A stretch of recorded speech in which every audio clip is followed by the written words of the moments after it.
Many of you have seen the recent viral video of a paraglider flying dangerously close to the top of the Great Pyramid of Giza with his GoPro, with some astute people noting that this footage snapped hieroglyphics on the very top of the pyramid.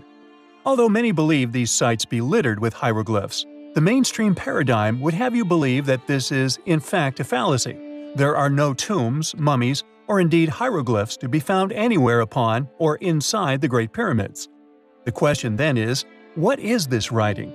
Is it true hieroglyphs? And if so, what do they say? We do not condone the climbing or indeed vandalism or decisions to climb and possibly damage these astonishing and priceless relics.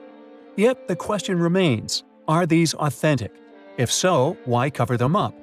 Well, we may be able to explain why these hieroglyphs could indeed be covered up, and in addition, also back up the hypothesis that the Egyptians did not build the pyramids, but rather merely re-inhabited these astonishing ruins, adapting lost technologies discovered and unraveled within. Subsequently, using the pyramids to impress and intimidate their neighbors and convince the world they built them, not only then, but all the way into the modern era. Yet I digress.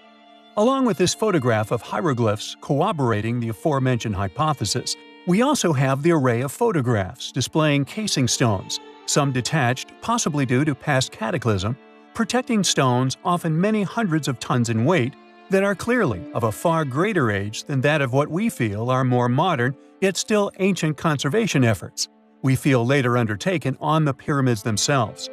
Furthermore, in addition to the water controversy theory, which presents the evidence for Anubis Lake around what is now the Great Sphinx, the face of the Sphinx itself displays significant rain damage.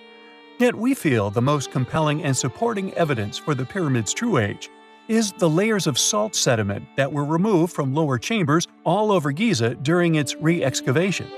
This suggestive submersion would explain not only the extreme corrosion present on an older surface-level stonework, but the abrupt end of this very ancient civilization, who, we posit, were responsible for not only the Great Pyramids, but ruins all over the Earth. How could we have varying levels of casing stones, each of a different stone, and some even of a polygonal nature, yet the stone behind be far greater eroded?